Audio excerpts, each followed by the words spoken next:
Sometimes I wish that we could go back before you got hurt.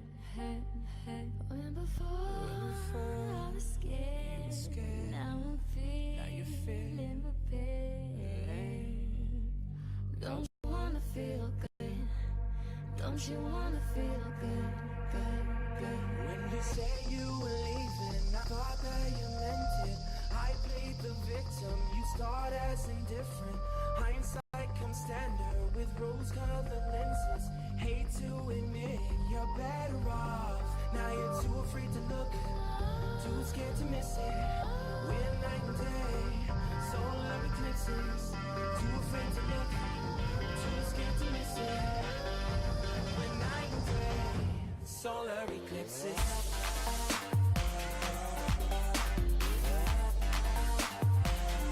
Solar eclipses.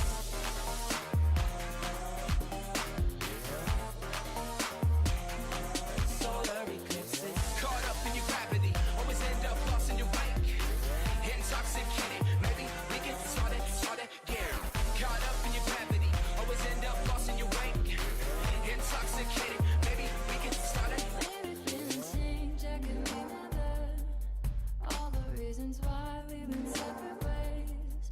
Feeling all alone in your golden age, keeping you captive in guilty chains.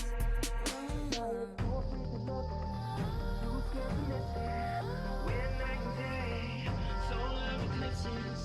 Too afraid to look, too scared to miss it. We're night and day, solar eclipses.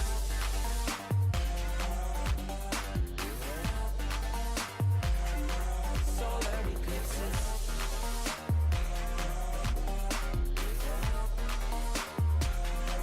Solar eclipses. Caught up in your gravity, always end up lost in your wake. Intoxicated, maybe we can start again. Caught up in your gravity, always end up lost in your wake. Intoxicated, maybe we can start again. Tomorrow we build, depends on the future we want, we can make it as real. Maybe we will go, give up the ego. Making it feel good. Too scared to just let it go. Too scared to just let it go. Tomorrow we build, depends on the future we want, we can make it as real. Maybe we will go, give up the ego. Making it feel good. Too scared to just let it go. Too scared to just let it go. Caught up in your gravity, always end up lost in your wake. Intoxicated, maybe we can start again. Caught up in your gravity, always end up lost in your wake. Intoxicated, maybe we can start again.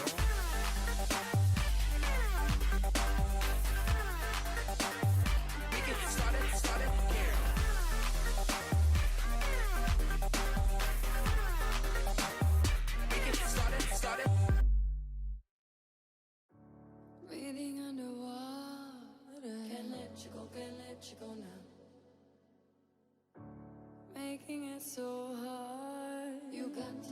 got to know now. Ooh, taking it too far. Nothing to hold now. I'm falling apart. Out in the cold now. Breathing underwater. Breathing underwater now. I can't let go.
Sometimes I wish that we could go back before you got hurt.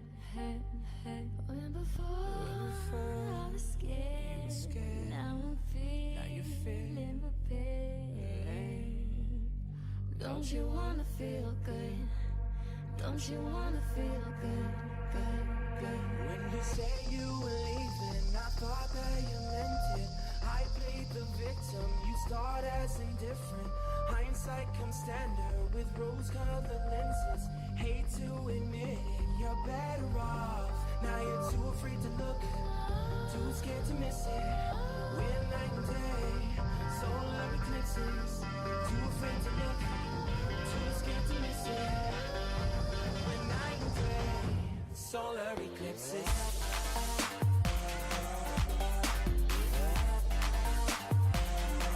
Solar eclipses.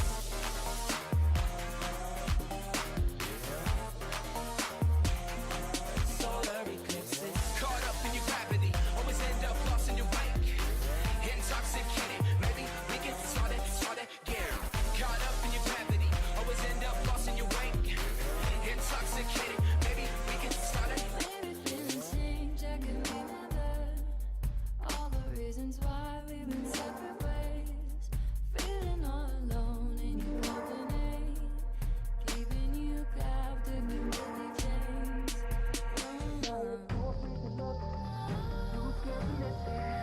We're night and day, solar eclipses. Too afraid to look, too scared to miss it. We're night and day, solar eclipses.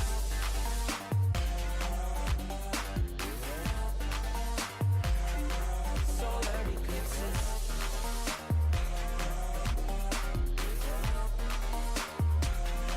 Solar eclipses. Caught up in your gravity, always end up lost in your wake. Intoxicated, maybe we can start again. Caught up in your gravity, always end up lost in your wake. Intoxicated, maybe we can start again. Tomorrow we build. Depends on the future we want, we can make it as real. Maybe we will go, give up the ego. Making it feel go. Too scared to just let it go. Too scared to just let it go. Tomorrow we build. Depends on the future we want, we can make it as real. Maybe we will go, give up the ego. Making it feel go. Too scared to just let it go. Too scared to just let it go. Caught up in your gravity, always end up lost in your wake. Intoxicated, maybe we can start again. Caught up in your gravity, always end up lost in your wake. Intoxicated, maybe we can start again.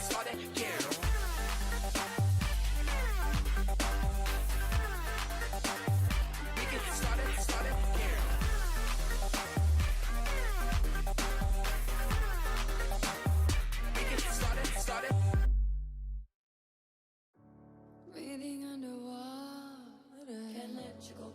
you go now. Making it so hard. You got to know now. Ooh, taking it too far. Nothing to hold now. I'm falling apart. Out in the cold now. Breathing underwater. Breathe.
we're getting closer,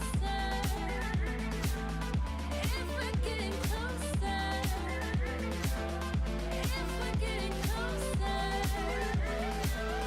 if we're getting closer.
Hello, everyone, and welcome to the 26th Weekly Gauntlet. I am your host, Randomize, and with me is my partner in crime, the co-founder of RBG Esports with me, the COO, the man himself, the myth, the man, the legend, the beard, Meeswan Jr. Call me the beard. That's going to make Kyle very unhappy. There's Beard Runner, and then there's the beard. I will say it. His is very. What's the word? I guess we could say chic. His is very his is beautiful to look at. Mine's just it's just here. It's just here. Mostly because I refuse to. I have a rule. So every time I think I want to trim it, I tell myself I'm not going to. I'm going to wait 3 months. And okay. So here we are. Okay.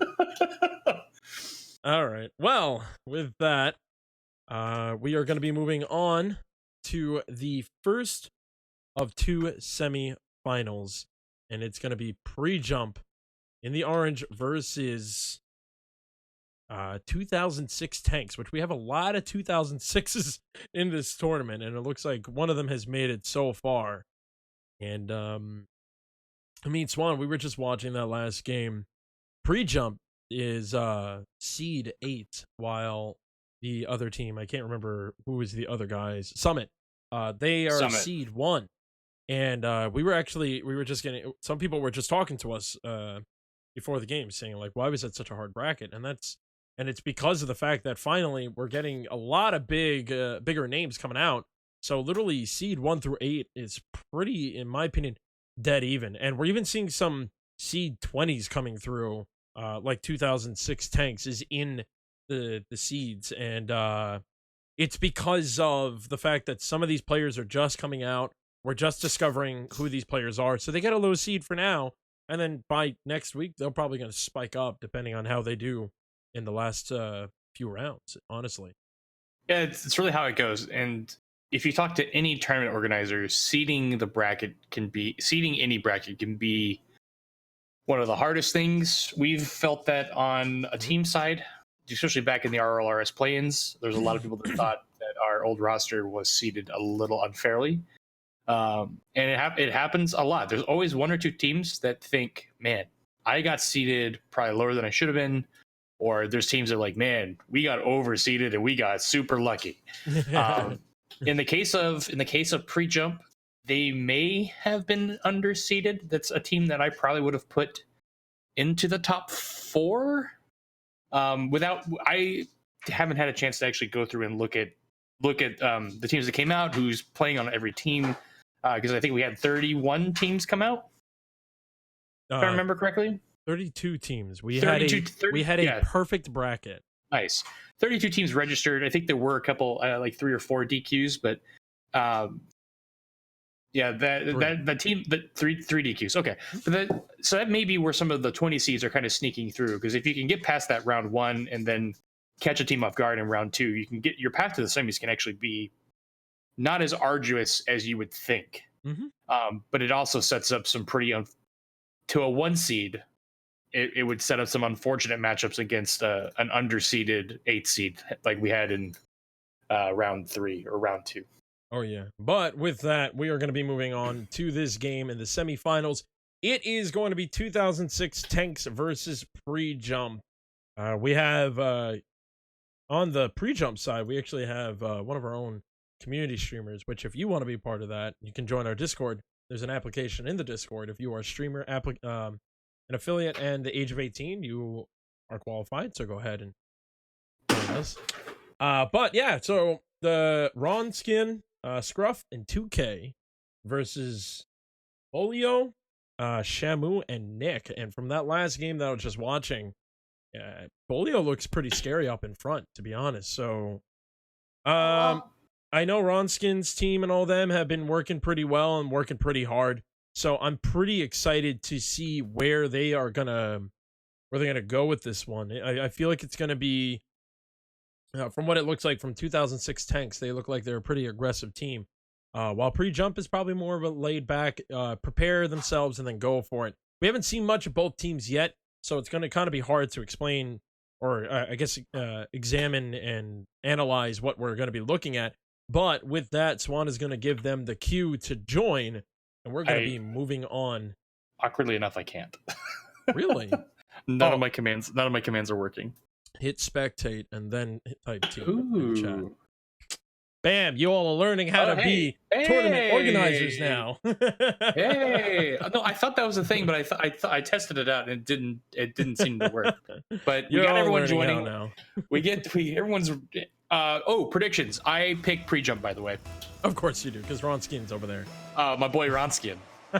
Absolutely. Plus he's playing with Scruff and 2K, and I was watching them play ranked earlier, and they were they were able actually to take, I think they took us, not that ranked matters, but they were able to take a game.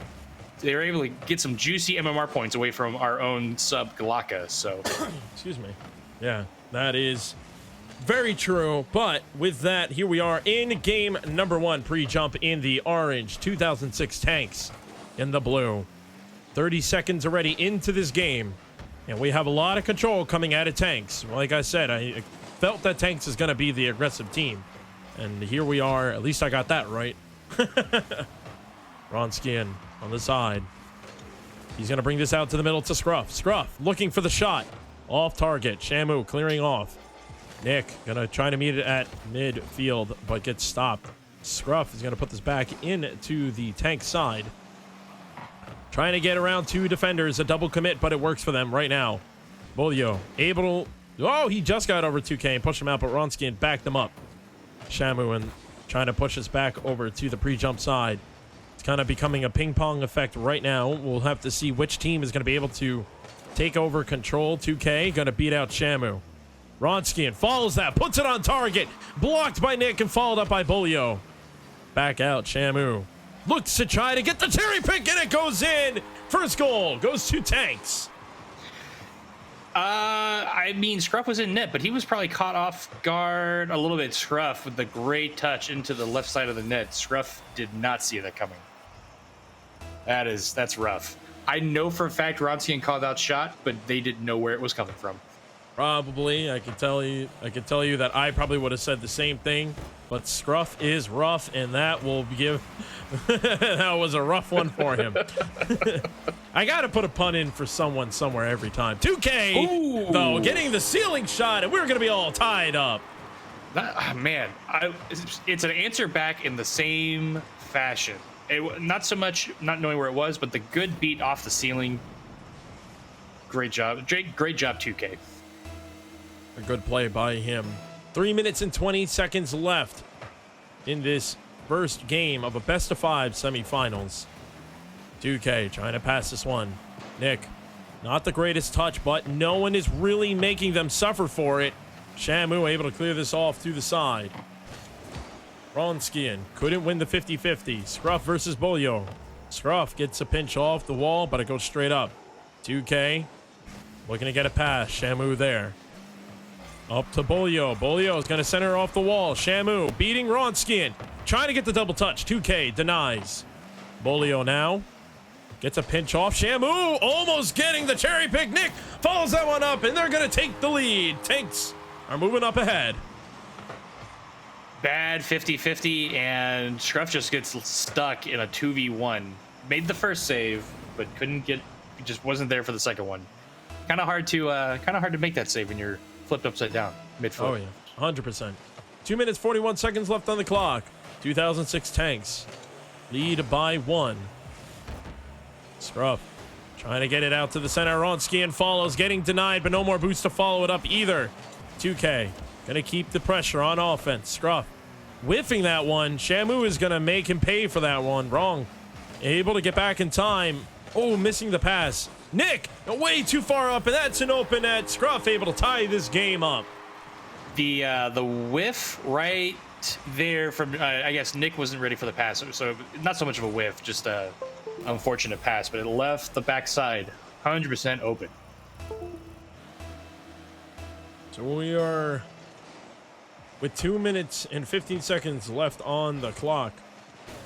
Sitting in the middle, Shamu to the backboard.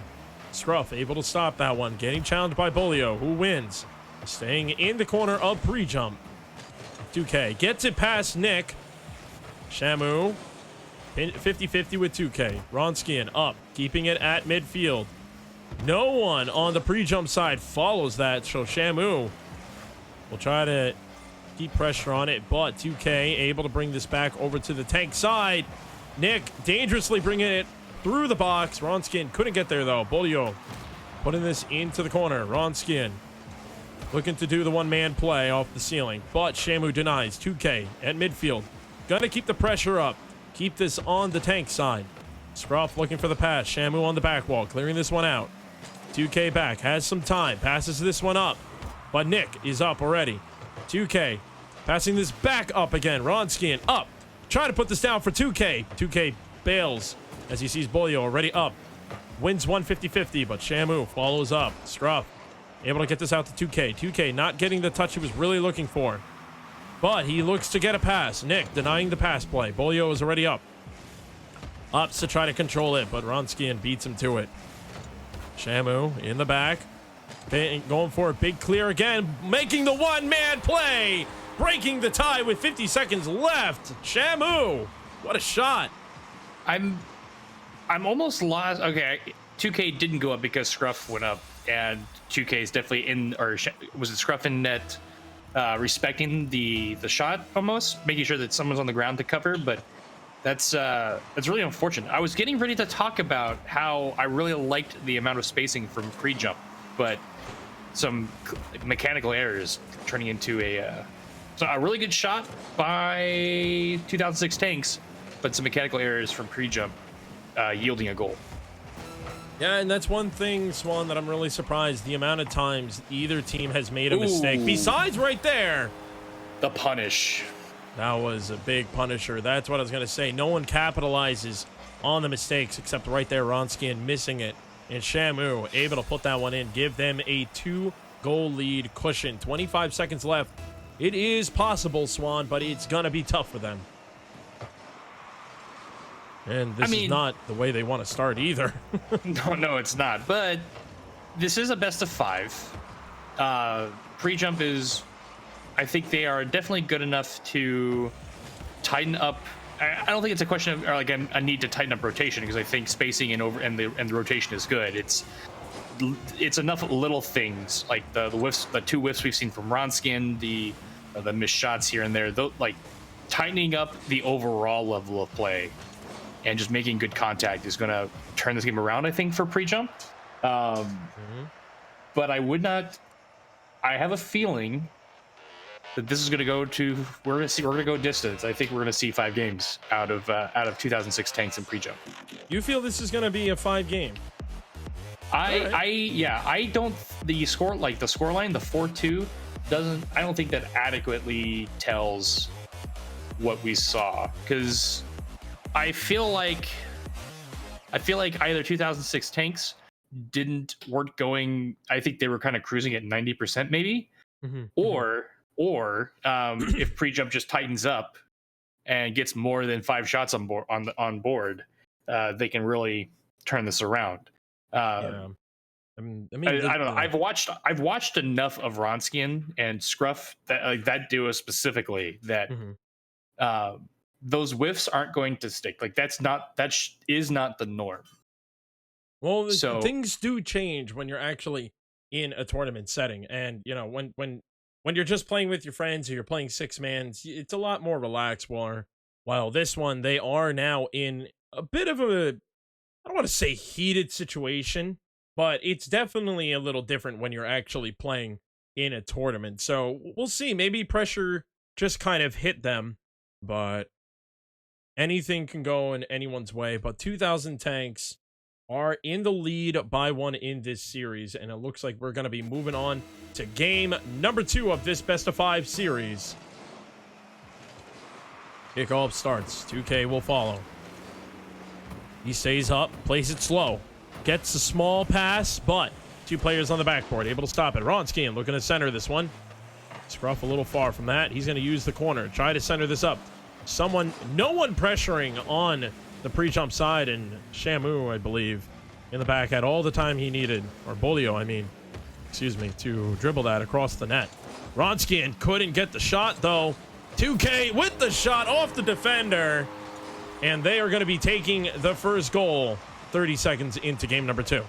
The one thing I really like about pre-jump, and this is more about the people that Ronskin chooses to play with, is the ability for the team to really coalesce and clean up each other's mistakes. So like mistakes happen as part of playing games, as part of being competitive, it's minimizing those mistakes are what matter. But having teammates that can have your back and capitalize on your own mistake or help correct your mistakes are really a good sign of a really good solid team. Shamu and one other Tanks player decide to do a little waltz together as they brought the ball down, but a little scary there. Shamu now trying to clear this. Scruff on the wall, putting this towards the back. Bolio looking for the big clear. He's going to follow it up again, putting it into the corner. 2 orange players in the corner. 2K gets a 50-50 in his favor, but Shamu is the one to follow up. Nick sitting in the other side net. Little interesting position for him, but it looks like pre-jump is trying to make them pay for being a little too aggressive. 2K down, hitting the woodwork. Couldn't get it past another player. Ronskin's looking to control this. He's going to go up against Nick. A 50-50, keeps it in center. Scruff able to get contact with that. Shamu, though, is going to keep this on the offensive play, getting the double touch, and we're all tied up. Shamu putting on the moves, reading the ball off the pass from like that's supposed to be just a touch on the ball to like waste time, let your team catch up, and no, Shamu said no thanks. I'll just take this ball and get a nice little double touch. Yeah, that was a very nice play by Shamu. Scruff now trying to get this off their side. Nick, whoa, getting bumped. It actually threw me off that I started choking on my own spit. You're like, that moment you're like, what am I looking at? Yeah. Oh, the amount of pressure coming out of pre-jump. This is the aggressive play that we wanted to see out of them. It even made players double commit.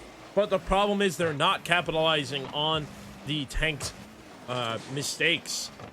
2K looking to put this in the center. 2K trying again as he's getting denied over and over again. Bolio through the ball. Puts it off to the side. Getting a bump. Shamu gonna follow. Beat out a defender. One left to beat, but Scruff denies. Scruff getting a nice pinch. A nice way to use the dominance. Bronskian follows up. Getting denied by Bolio. Bolio getting 50-50. Shamu now. Off to Nick. Nick to Shamu. Shamu to the backboard. No one could follow that. Bolio couldn't get the touch he was looking for. Scruff using some mechanics there and able to pinch the ball a little bit off the wall. Nick putting this into the center. Scruff is going to follow this up. Bolio getting beat by 2K. It's 2 against 1. Centered up. 2K is going to put that one in. Now they take the lead. Did Scruff get the bump here? Off the backboard? It was a really good shot there, and yes, he did. Look at Scruff go. Nice play by Scruff. Able to recognize there was only one defender left, and he was able to push him out of the way, allowing 2K to take such an easy shot. With that, pre-jump now has the lead here in game number 2. Scruff running out of boost, so he can't continue with what he was trying to do. 2K to the middle. Scruff follows that one off. It's off target. Looking for the bump. Misses twice. Shamu nicely done controlling that ball. Scruff could not get the touch he was looking for. Bronskian up against Shamu. Plays it slow. It's an open net, but Bolio gets back in time. The other offender on the orange side was a little too far up there. Yeah, too far up and too far to the side. They're gonna want that one back. A good pass to center. Denied. I could not see the name in time. Bolio clearing this one out. Getting demoed by Scruff. Bronskian.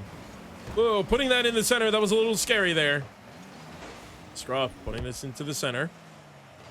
Bolio stopping that. 2K pinching off Shamu, and it goes to 2K's favor.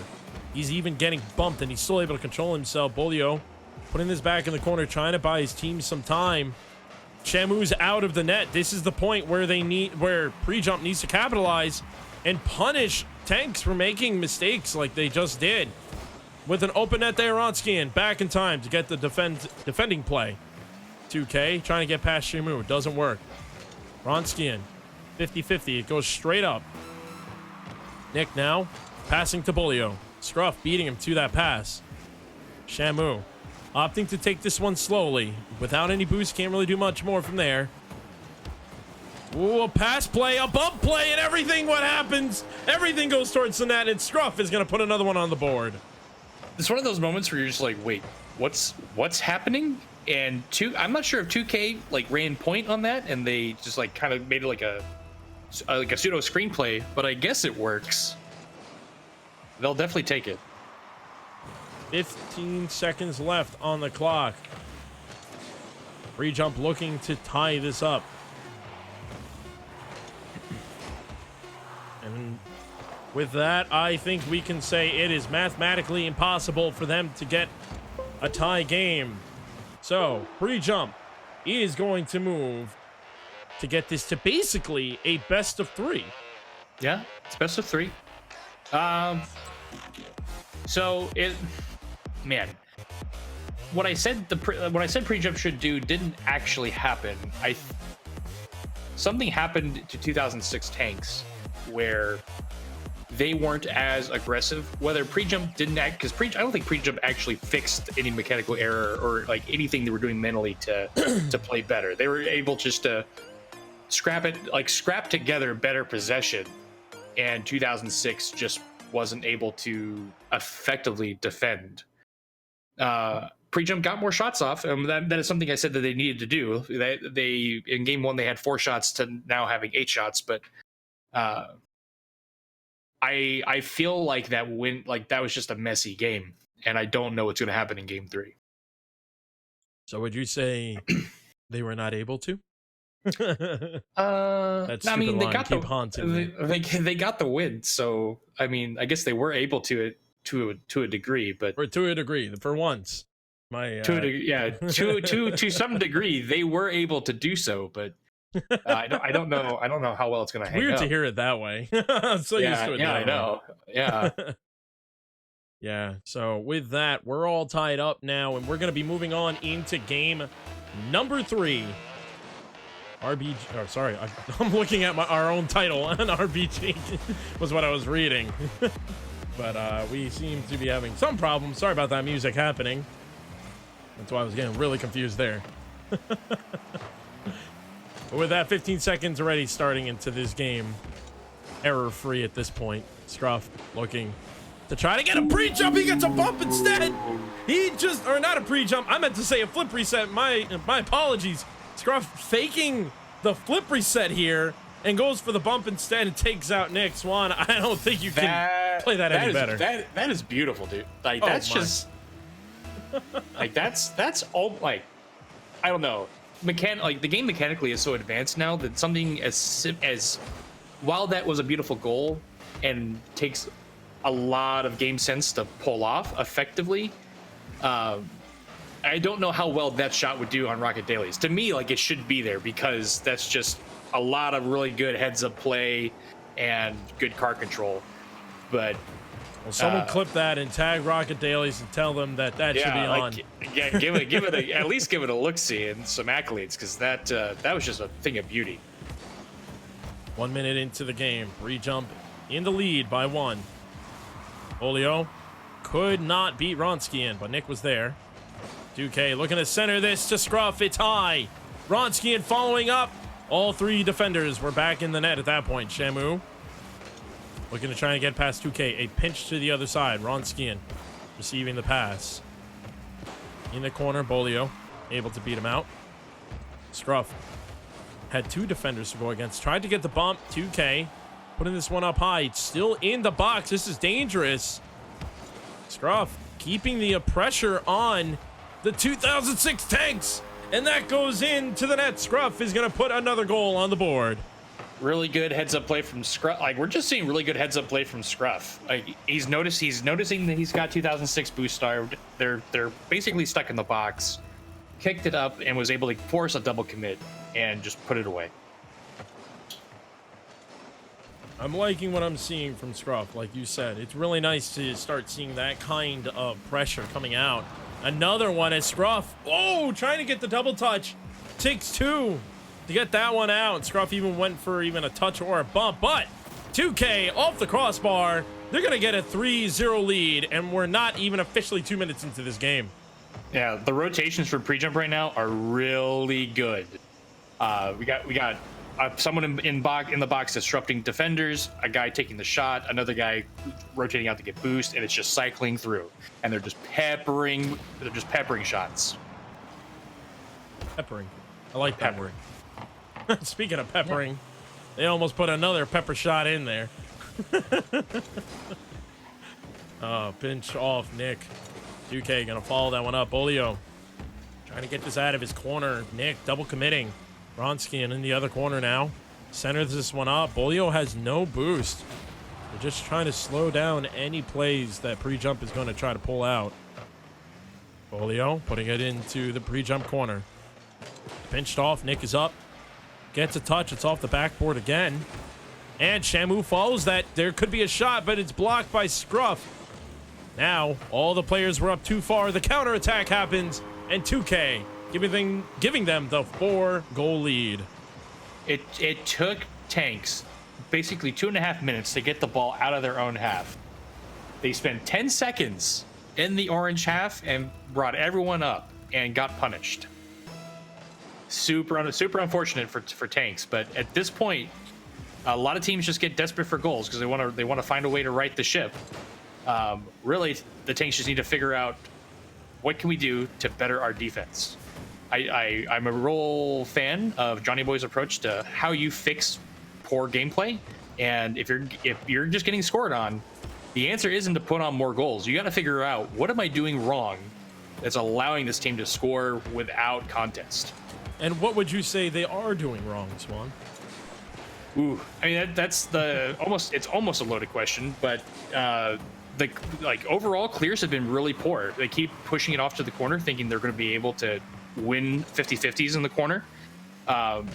We need to find ways to just get a long clear and get boost and basically do what pre-jump is doing to tanks, because pre-jump is just peppering the blue backboard with not a lot of threatening shots, but shots nonetheless. But that one's a threatening one.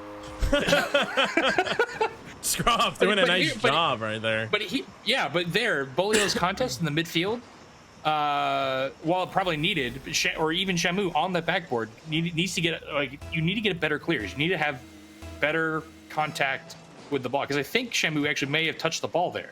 Good, a demo, that's fine, but you're taking the ball back into your own box. Yeah, there are so many errors right now that's coming out of 2006 tanks. I do want to agree with you with the aspect of clearing it, but I don't want to agree with just banging and clearing it across the other side. That's what they've been doing, but the problem is with the follow-ups, there's nobody that's either cheating up or ready for a clear. I really think that tanks actually need to slow their gameplay down, rotate properly, and stop coming out of the net like they have been doing over and over again, giving the 7-0 lead now, and they really need to just start playing the one-man's play, dribbling the ball, controlling it. When tanks had the control on the ball and they started dribbling a lot more, it threw pre-jump off. But at this point, it's a 7-0 lead, and we still have another game to play after this one. That's going to be it's a little demoralizing for 2006 tanks. People can bounce back. We just saw our own guys this morning, get beat 5-0 and then bounce back to a 4-1. So it is very possible for that to happen. But yeah, but that's a level of stress you don't want to deal with. I do agree. There's the push we're looking for. Shamu putting that one out, but Bolio getting demoed in the back. That eliminates their third man, but they are getting a little aggressive now. Ronsky and able to clear that out in time. Bolio now putting this into the center, but their third man still nowhere to be found. 2K. They put this in the corner. Getting demoed again. Bolio. No, misreading the play, and I mean, it's kind of hard to read that one. You expect the player to hit it. He misses. 2K looking to put this in the center for a pass. At this point, it's looking like pre-jump is literally pre-jumping and fooling around in the air. They feel like they have this one, and with a 7-0 lead, I think they're pretty safe to say they have that game. So that's it. Pre-jump will be moving on 2-1 in the series. They have one game left to move on to the finals.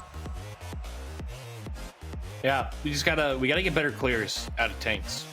I kind of agree with the argument that a booming clear isn't probably the way to go, because you can create ping pong effects and really bad transition play, but you got to do something.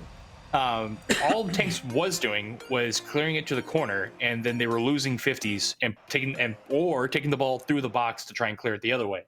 And with the amount of pressure that pre-jump is just putting on, there's every time the ball is in the blue half, there is someone from pre-jump in the box disrupting defenders, or just being in a threatening position. If you have a guy there, there was a Birds and the Bees game where Hoxer was in the box, and it was supposed to be a pass to Roldiz, and Hoxer just had this most elegant backboard touch, not backboard touch, like a backflip touch down, he just scooped the ball somehow. I don't know, it's really hard to describe. But if you're watching the stream, everyone's just like, oh my god, Hoxer, what are you doing?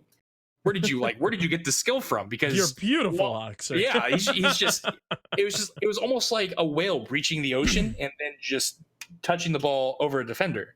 And not that anyone on pre-jump could probably pull that shot off, but the fact that they're in the box and threatening possession or a shot like that is what's really killing 2006. If we can get good clears and maintain possession, we might see game 5. Might see a game 5. All it takes is 2006 tanks to get a play right here starting, but a big bump coming out of the pass. A nice play from pre-jump, not allowing anything to start off for 2006. Julio taking out 2K. Nick looking to pass his center, but none of his teammates were there. Ronskian clears this out. Shamu feels flips man. Ronskian up, a double commit. This is where tanks can really take advantage. And it's really not happening. I had to be quiet for a second because I was just blown away by the fact that no one really put pressure on that ball. Yeah, you sit and wait because all 3 of pre-jump were in the box. They were all there and facing the wrong way, and tanks is not able to punish. You have to that's an opportunity you have to punish on. That right there is a long clear into the net. No one was home, and you don't. Over a minute into the game. Over into the corner now. Shamu looking to slow the game down a little bit. Julio is there. He's going to try to keep the offensive play. No boost. Misses the touch. Fakes out a player. Even fakes out his own teammate. The net is wide open, and Scruff still gets a defensive play. 2K missing that. Julio passing it back. All 3 players of tanks are sitting on the side. Just a big clear needs to happen, and both teams seem to be a little scrambled this game. I think everyone's really confused on what's going on, including us. Swan has his hands in the air. He doesn't even know what's going on anymore. Ronsky puts it off to the back. Bolio clearing this one out. Shamu just putting it back into his corner. Scruff is going to follow Nick. Hitting this out into the midfield. 2K there. Off to the corner. Shamu looking to swap sides now, but Scruff is there. He's going to put this off the wall. Ronsky and follows Nick. Denying that one. 2K now going to continue with it. 2K trying to get a little fancy, but couldn't get the touch. We are just getting into halftime here in game number 4. Shamu slowing this down. There it is. Those are the type of plays I'm talking about. They need to slow it down and start dribbling it, and it's starting to work, but the problem is they're still getting on top of each other. It's getting a little confusing. We're finally back on to the pre-jump side. Bolio is up, tries to read one of the orange defenders. 2K pushing this one, staying on the wall. Shamu stopping it at the midfield. Pushing this into the center. No one of his team is up. It's cleared off to the other side. Bolio keeping it in the corner, buying his teammates some time. It hits off the ceiling. He gets one more touch that he needed. He just needs to beat Scruff, but he misses the target. Off the backboard, 2K. Missing the touch. Shamu and Nick double commit. It's dangerous now. Scruff clearing this one out. Bolio trying to slow this down any way he can. 2K putting this to the backboard. Shamu getting a really good touch, but Ronskian waiting in the back. Ronskian now. Oh, the ball floated a little farther than he wanted to get that flip reset. Shamu stopping that. Bolio trying to get a better hit. Shamu gonna follow.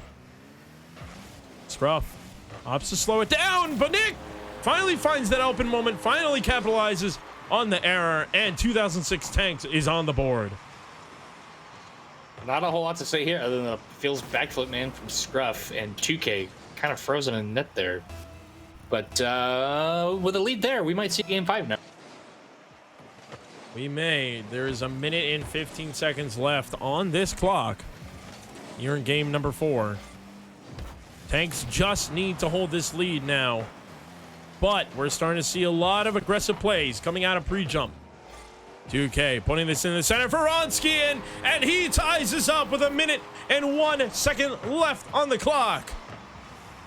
I was actually talking to Ronskian the other day about how much he's improved in like the last 3 months. Just his overall speed of play and like play recognition has improved a ton, and he beat everybody into the air there, and it was so fast. That was a dart. Ooh, 2K looking to try to break the tie quickly, but no one back, and Shamu is there. A bump from Ronskian. So the aggressive play is going to continue from Tanks. Scruff pushing this down to mid. 2K getting a very important touch there. Bolio on the back. He's going to try to keep this low. Passing one, but Ronskien's there. Off the side. We're coming down to the last 30 seconds. The game is tied. Ronskien last back. Not the best clear. Bolio is there. No boost. Just going to touch it for his teammate. Shamu goes under. It hits the top. And that's it. Going to be in. 2006 Tanks breaks the tie. 19 seconds left. Bad challenge from Scruff. And, man, 2K has to leave there to contest the ball, but it was not a good departure. That's a feels bad. Kickoff now happening in favor of pre-jump, but turned around quickly. Shamu keeping the pressure on. 2006 do not want to allow pre-jump to get on their side, which they are now. It's coming down to the last few seconds off the crossbar. The ball is still up. Everyone is up at the ball. Ronskien puts it in. We're all tied up, and we're moving into overtime in game number 4. What did I say about Ronskien beating people to the ball? Just everyone jumped at that one. The game didn't even recognize that Ronskien was going to get to that ball before everybody else. And the director mode was focused on Scruff, and Ronskien was already basically there. We are now here in overtime. Ronskien up, looking for the shot. Shamu pushing this one out. 2K pinching off Nick. Rule 1 almost happened. I would love to see a Rule 1 in the middle of a tournament. That would be very interesting. Ronskien, though, with the flick off the crossbar. 2K off the crossbar. Scruff waiting patiently. And that's it. Pre-jump is eliminating 2006 Tanks out of this tournament. Crossbar MVP, but this is that right there is kind of like the tail of the whole the tail of the series so far for 2006. We saw really good aggressive play in game 1, but it I don't want to say like defense collapsed, but the ability to clear the ball wasn't there in games 2 through 4, and that by itself cost 2006 Tanks, I think. But I mean, yeah. they made it to semifinals, so good jobs there. Their road to the tournament was not without trial and tribulation. Yeah, no, I agree with you. But sometimes just falling and cracking under pressure at a time like that is just where you don't want to be. 2006 Tanks really did put up a good fight, but on the other side of the bracket, Pre-Jump is going to be waiting to find who is going to be in the finals, and it's 2006 Plane versus 2006 Snowplow. We're not done with 2006, apparently. I told you, man, it's the meme of Rocket League right now. Apparently, it is the meme of Rocket League. I'm very curious to know if that 2006 Corolla Toyota is what started the meme. I think it was, because that 2006 Toyota Corolla was a team in the in play-ins, right? I believe they were in play-ins. Yeah. They played in our events. They've played in a Yeah. few other events. I've actually seen them in a few other events as well. So just to see this meme continue is very, very interesting. But with that, we're going to be taking a 5-minute break. We're going to be moving on to the other semifinals, which, like I said, will be 2006 Plane versus 2006 Snowplow. And whoever wins this will see Pre-Jump in the finals. So with that, folks, don't go anywhere. We will be right back. Walk up for this, centers it down to Ghost. Ghost with the redirect straight into the guard side. Thunder getting rid of Zeus. The ball is still up, and that's going in! The RBG takes game 1! Walk up, pour this into the center. It's an open net!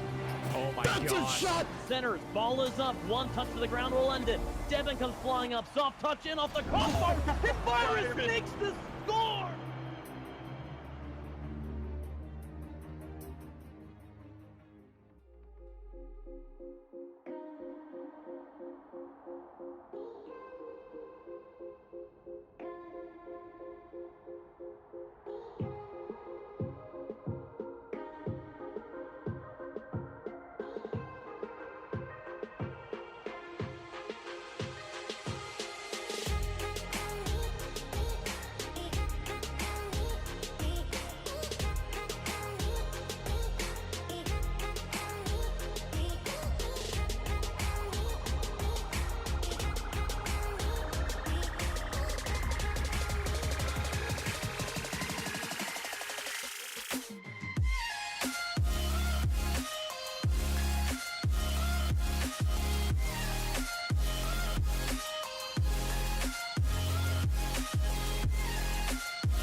All right, welcome back, everyone, to the weekly Gauntlet number 26. I am Randomized, with me, Swan Jr.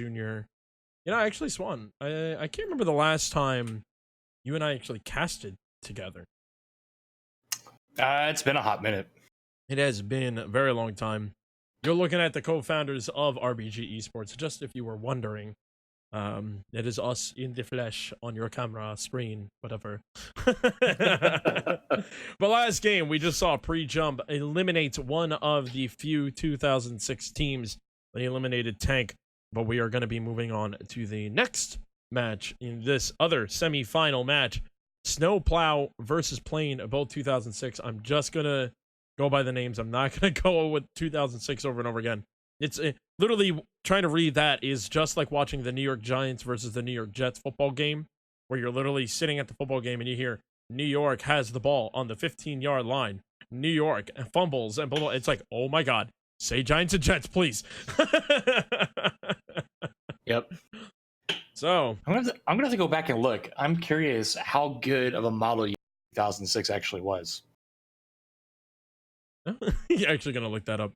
No, But well, when you do that later, we got an interesting match coming up right now, because I say interesting when I say that to everything. But Porklet is a guy who has been around our events a few times, and I've seen him play in the bubble scene for a while.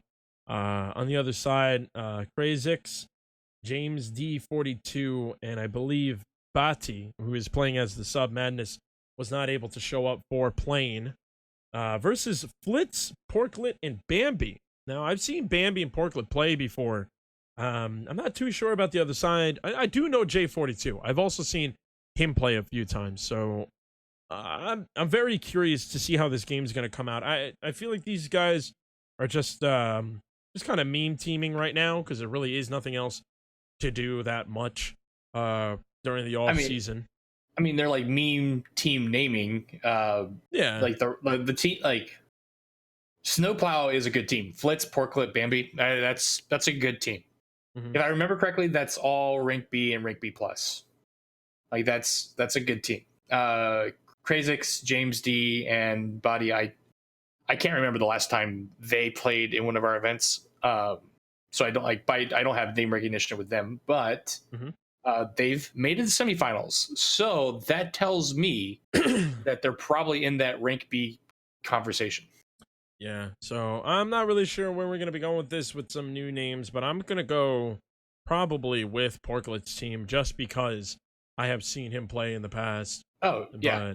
My prediction is Snowplow as well. Yeah, so I believe we both predict that Snowplow is going to move on with this.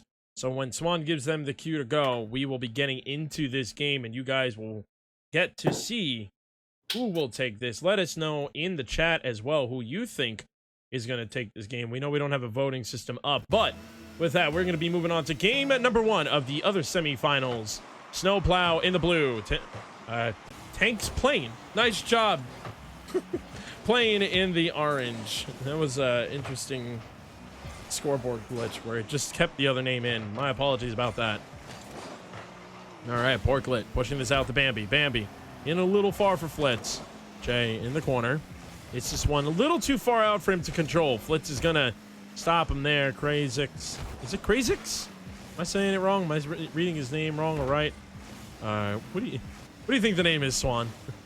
Krazix. No, I mean, Krazix makes sense, but Body. Krazix makes sense, but Body.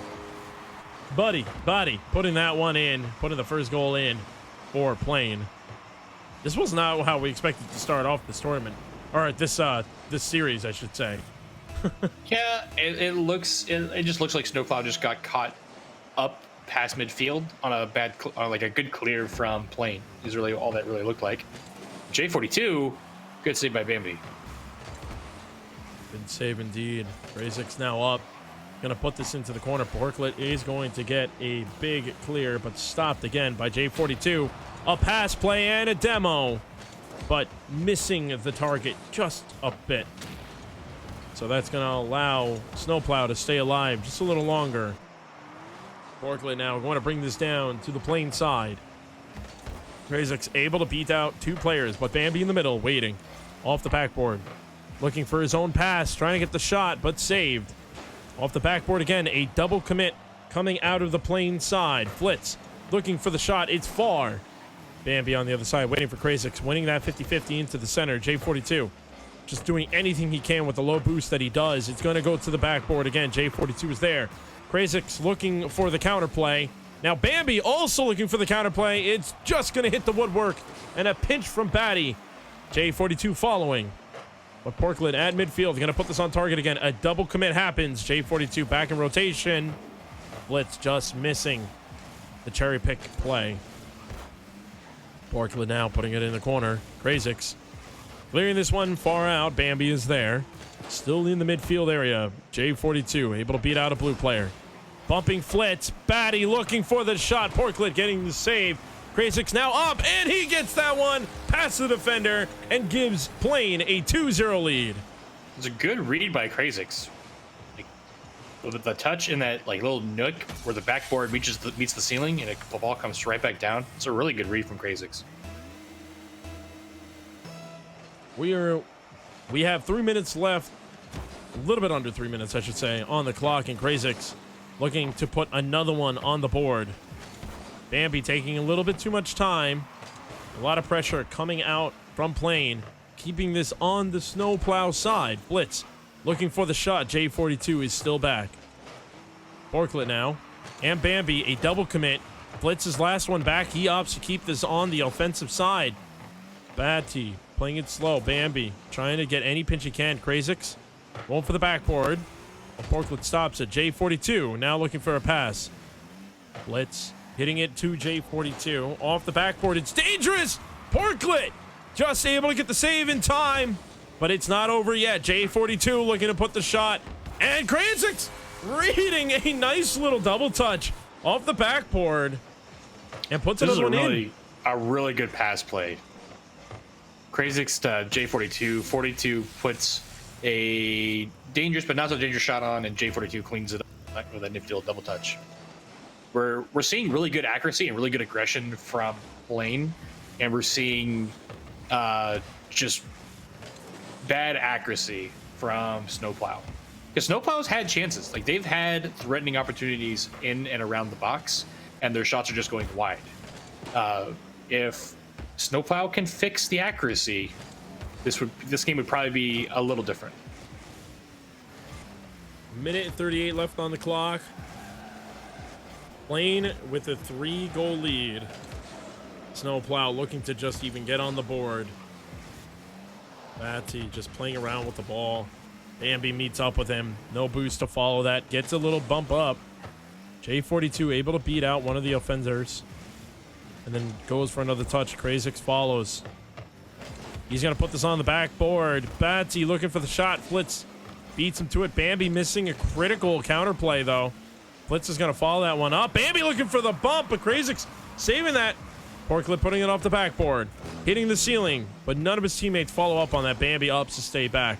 A minute remaining. Blitz going to try to get a shot. A flip reset. No, he couldn't get all 4 wheels on the ball, and no boost could not help him out either. Krazik's getting it out to Batty. Porklet up, beating him. Bambi going to follow that one. J42 at midfield, getting beat by Bambi. And he's going to put the first goal in for Snowplow. 38 seconds left. I don't know if this is going to be possible, Swan. It's doable, but it's extraordinarily tough. Bambi off the last touch just beats everybody back to the net.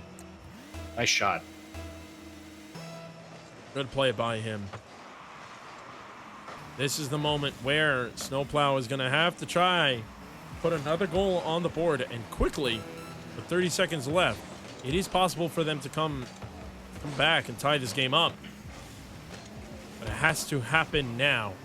Every second clicking, or ticking, I should say, will just take away a little bit more of a chance for Snowplow to tie this up. Coming down to the last 10 seconds now. Timer is counting off, and it looks like a less chance. And that could be it. Snowplow will not be able to get anything out of this. even if they get a goal here, it won't really matter, as we're going to be moving on to game number 2 as Plain takes game 1. Mm-hmm. Yeah, they got that ending goal. The last goal was scored was by Snowplow, and they were kind of able to right the ship some. I mean, let's see, 7 saves to 8 saves. Plain to Snowplow, 11 shots to, what is that? 7 shots. It's Snowplow needs to be more accurate with their shots. They had a lot of good opportunities that they didn't capitalize on, whereas Plain was just being hyper aggressive and putting a lot of shots on net. So if Snowplow can fix that accuracy, the game will be tighter. But for Plain, you gotta just keep that pressure up. If Plain repeats that and puts on another 11 shots, I think they'll take game 2. Oh yeah, no, I do agree. Plain just really had so much more control over the entire game, where Snowplow really just, they were kind of playing on the back foot and looking for counter plays more than just being able to completely control the field.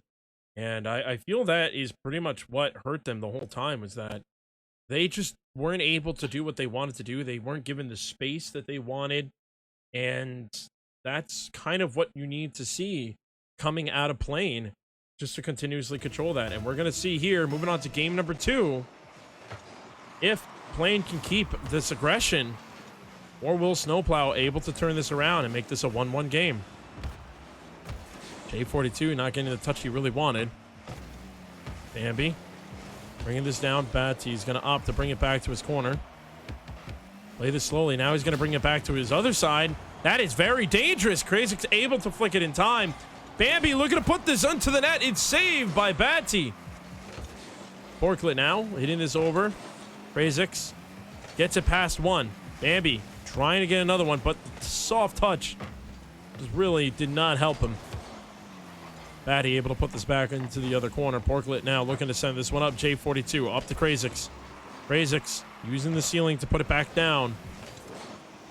But Snowplow looking a lot more aggressive than they did last one, where they look like they're controlling this game a lot more and capitalizing on Plain mistakes. A good pass play, but off-target accuracy still not there. Like you said, Swan, Snowplow really just needs to fine-tune that accuracy if they want to put any more goals on the board. Yeah, it seems like Snowplow is just being selective in the shots they do take. And I mean, they're getting a little bit more aggressive now, and that's good. So they're being less picky. But if you're not going to post up an exorbitant amount of shots, the shots you take, you need to hit. And Bambi almost getting that one, but J42 able to stop that. It looks like Plain are just trying to play wall ball in the back of their net just so that they can do anything but the shot on. J42 coming back in the rotation and saving on time. J42 in a really bad position. It hit the woodwork, and Porklet able to follow that up, put the first goal on the board, and it's for Snowplow. For the longest time, in like the last 20 seconds of play there, Plain's net was just open. No one was there. Like, you had someone, like, you could say back post in quotes, because they were like 3 car lengths off of the post. Like, that save by J42, he came screaming into the box to save that. I don't know what was going on with Plains. And what a save. Flitz tried to get another one on the board quickly, but a good save by J42. Jay's going to now follow this again. Cannot get the touch he was looking for. Bambi is going to follow this. No boost. Can't really get a good contact on that Flitz. Trying to center that. Krazik's reading it. Porklet now just being a nuisance in the midfield, stopping anything that he can. Flitz is going to follow this one up. He's going to be looking for Bambi or taking the shot. It's a save by Krazik's. Follow up by Bambi now. Krazik's putting this one out. Porklet to the corner. A good pass by Bambi. But J42 reading that in time. Flitz now back. Gets this into Batty's corner, or I should say Plain's corner. Batty beats one. Krazik's could not beat Bambi though. J42 messing around with Bambi. Hits it high. Just making it a little harder for Snowplow to do anything. That ball is close to the net, and it goes in. Porklet puts another one on the board for Snowplow. Porklet catches this ball in the air and just maintains control to the net. That was beautiful. I think that's why we picked that team. I knew going in that I've seen Porklet play in enough tournaments, not just our own. I'm like, that dude's good. Yeah, he is a very good player. So let's see now if Snowplow can keep the lead. Porklet is up, looking for the shot. Batty able to save that. Someone a little high. J42 missing that one, so Flitz is going to follow that. And Krazix trying to meet him up. Porklet went to pass it, but Batty was there. Porklet going to stop again. Bambi looking for the shot. It's off the backboard. Krazix trying to get a big hit, but it didn't go far. Flitz getting a touch on that. J42 to Krazix. It's up a little high. Double commit coming out of Snowplow, but looking for the double touch. Getting stopped by a defender. Batty now looking to control this one as well as he can. Porklet stopping it. J42 is going to follow that off the backboard. Bambi now looking for an air dribble. A little bit of a pinch off the wall, but Batty is able to read it. Batty looking for the shot. Flitz stopping that one. Bambi. No, actually misses the ball. I don't know if he went for it or not, but that wasn't the touch he was looking for, and Krazix able to finally put Plane on the board. Yeah, it looks like Bambi just had a rough touch coming off the wall. Oh, that actually rubber banded for me. So misses that ball off the backboard, and the ball just sneaks through. Good shot. Whoops, indeed. Porklet now. Gonna put this off to the side. Flitz in this one up. Oh, whiff out of everyone is so confusing when at this level of Rocket League, where you expect people to hit and then whiffs start to happen. No one knows what's going on, and everyone's getting bumped everywhere. Krazix just off target, hitting the crossbar. Batty now getting a pinch. Last 30 seconds. Plane looking to do whatever they can to tie this game up. J42 to Batty. A little confusion happening there. Blitz putting this one out. A touch out of two different players. It's making it very tough for a read, but a miss out of Porklet. Passing it center. No one really in net. J42 able to get back in time. Last 6 seconds. This is it. This is their last opportunity. It's up in the air. No one is there. And Snowplow, you're going to tie up this series. Yep, that's not what I meant. Snowplow was able to waste just enough time in that minute, 2.5 to 3.5 mark. They were able to waste a solid minute, and that just put Plane under pressure to score. And they had opportunities. J42 nearly hit a top left banger that was just outside. But we saw shots connecting for Snowplow. They put on 10 shots, and Plane didn't break 5. So Plane's got to step up that possession game. Yeah, and Plane put those shots on.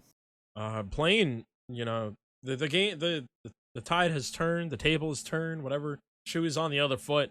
And Snowplow looked like they were playing on the back foot last game. Plane looked like they had their back against the wall for a good amount of it. I mean, you could even see it in the saves where they had 8 saves in total coming out of those 10 shots. So that pretty much shows you that almost every single shot was at least, we'll say 90 to 95% accurate, where it was close enough where the game can recognize whether or not it was a shot. So every shot was answered to, but that doesn't mean offensively they're doing well. So defense is still there. It's just the offense needs to kind of now come back. But we're going to be moving on to game number 3, all tied up in the series in this best-of-5 semifinals. J42 looking to make a quick answer at the beginning, but blocked. Krazix off the wall. And it's Flitz that keeps it in the corner. J42 hits it to the backboard. Porklet trying to clear this, missing that one. Bambi slowing down. Could not get that past Batty. Porklet just trying to put this one up for any of his teammates to slow it down for them, if anything. A demo on the orange player. Batty to J42. It's centered up. A Krazix opts to stay back. A whiff coming out of a blue player. Bambi now getting a little played out there. Not much can happen. Blitz now looking to put this in the center. It's a very lofty one. Easy for Krazix to come back and clear that. Bambi last back. Clears this one out. Krazix opts to not do anything but try to confuse anyone. And Porklet able to get the ball out of the net in time. Krazix, though, looking for the shot. Flitz couldn't get there. First goal of game number 3 goes to Plane. I don't know what it is about some, like, the higher, like, not baseline GC, but as you progress into GC, you get this confidence that you can clear the ball through your own box. And I would say if you do that, there's a 50-50 shot of you getting punished, as we just saw. Minute into the game. Plane now taking this lead. These guys are so evenly balanced that the series itself is bouncing back and forth. I guess that's what it's like when you're all from 2006. Bambi bringing this one up high. Has some boost. Able to get a nice touch. And win a 50-50. Make that 2. Yeah, 2 of them. Nobody on his team was there. J42 is not going to bring this. Passing 1. He'd send it up for Krazix. Krazix looking for J42. It's still up high. Oh, bad team. Getting stopped by Flitz. Flitz now clearing this one off, but Krazix is there. Porklet putting it back in the corner. Trying to buy his team any time to get some boost and to rotate. They are starting to get boost starved pretty hard, and you can see it happening, but still is saying Batty looking for the open side. He gets it to the right side of the net, and that's a 2-goal lead for Plane. Eventually, there's just not enough boost and not enough space to cover it. Like when you're under such suffocating pressure, and this goes back to the plane team we saw in game 1, just putting on a lot of shots, putting on a lot of pressure, and boost starving Snowplow. If Snowplow can get good clears, not duck it away into the corner or keep it on the back wall, they might be. I mean, we've still got 2.5 minutes left, half the game left, and it's only a 2-goal deficit. Snowplow can pull this off, but if Plane keeps up the stifling pressure, they won't. Pressure now coming out of the Snowplow side, as you said, but quickly being turned around to Plane's side with an open possible net. No! Hitting the crossbar. Blitz trying to get a second touch off the wall. Bambi's going to hit that up to Porklet. Stopped by Batty, but Bambi's responding. Brings it in the corner, looking for the passing opportunity. Pretty high, J42 getting a touch. Porklet waiting for him on the sidewall. Sitting in midfield. Blitz now getting beat by Krazix. Porklet now going to ping-pong this to Batty. Batty over to Bambi. Bambi to J42. Bambi actually beats him, but still sitting somewhat in the middle. Krazix now going to follow this. Porklet beats him. We're going to try to get a center. Batty's there. So much easy defense for Plane, in my opinion. No, not a lot of pressure is coming out of Snowplow. A lot of passing opportunities coming out for Plane, or Snowplow, I should say. But Plane has all this time because Snowplow just plays very passively. Sitting at midfield, the second man not even up, playing aggressive and being there for the pass plays, I would say, Swan. I feel like to me, it looks like Plane doesn't want to get beat on transition play. And at this point, we're approaching a minute left, you're down by 2. You need to not worry about the transition play and start, like, this is the polar opposite of what, like, Johnny Boy or any other coach would talk about, where you want to figure out why you're not, because they're not getting scored on willy-nilly. 2-0 is still a fairly close game with a minute left. You need to start doing what you can to reverse the pressure and have you be the aggressor. And we're not seeing that. As I say that, yeah, Plane or Snowplow is not able to be the aggressor. They need to. They need to get that ball downfield. With 30 seconds left, though, Snowplow looking for anything to tie this up. Bambi getting a touch, but it goes right back into the corner. J42 beating out another blue player. Porklet going to keep this in mid. It's a second touch. Krazix is there. Porklet without any boost can't really get a touch. Bambi sending this one out. Batty's back. Not looking good. 5 seconds left. I think it's pretty safe to say that Plane, he is going to be taking game number 3. Even with that score. With the stinger. Yeah. Yep. Plain was just able to, like, it was just stifling defense, whether it be really clutch pass plays in the box, or just wasting time and maintaining possession. Like those ping pong plays for about a minute just really stifled Snowplow, because the ball hanging in the air is not conducive to offense. It's great for defense. Like if you don't have to touch the ball and they're not touching it's great. You might as well just keep the ball on the ground and no one move. If Snowplow can replicate game 2 and get those shots going, because here we again, 2006 Plain, 10 shots, and Snowplow with only 5 saves. That it's not looking good. Snowplow's got to figure out a way to start pressure, maintain pressure, and boost our Plain. They just got to turn it around. Do to them what's being done to Snowplow. Yeah, I mean, easier said than done. Yeah, I mean, the series itself is even becoming a ping pong match. Plain taking the odd numbers, Snow has taken the even numbers, so we're going into game number 4. So if the pattern continues, Snow should be able to take this one.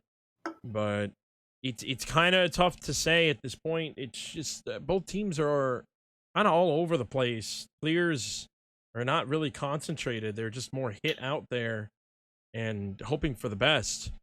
At least that's how I'm seeing it, where we just need Snowplow, or even if we want to see a 3-1, Plain needs to just control the ball, slow it down a little bit, and just control the offensive plays to make the defense side make mistakes.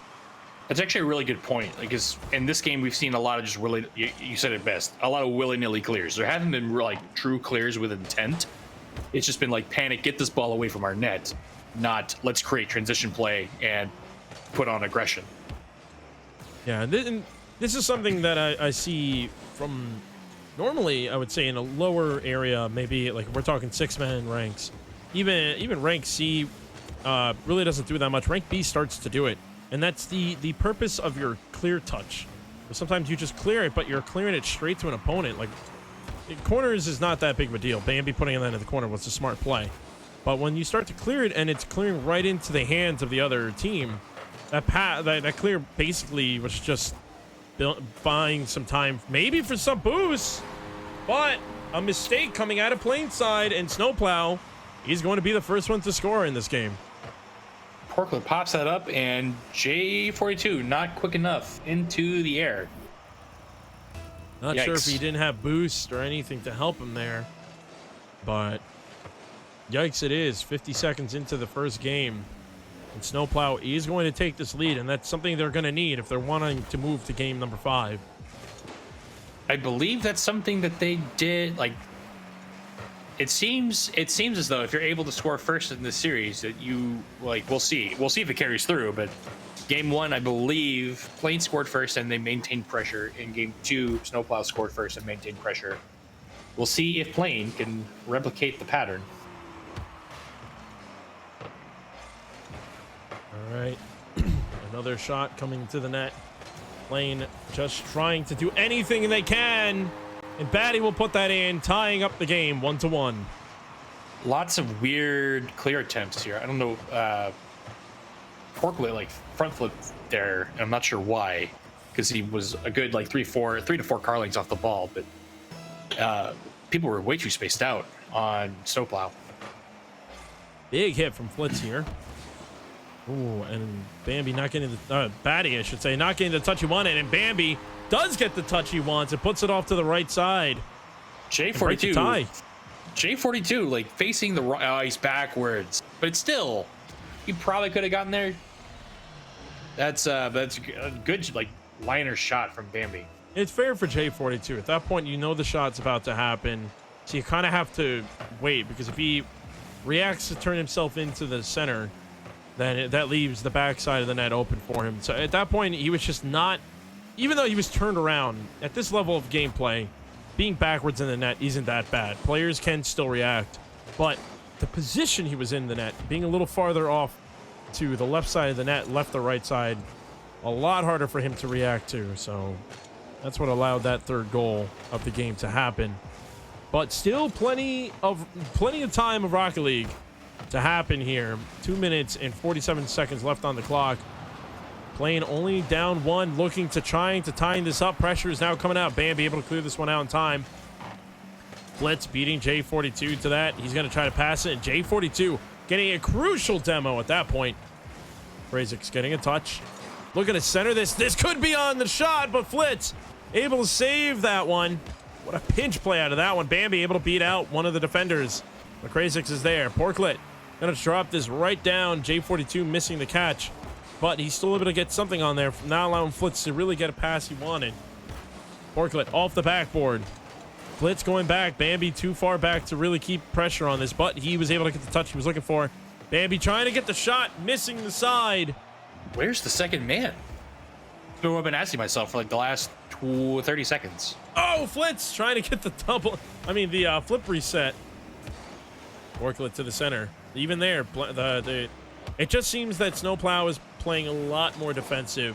And it almost seems like that's the place they like to play when they're in the lead. They just like to sit back, which is okay to play, but with a 1-goal lead, it's not a lot of cushion to be playing just pure defense.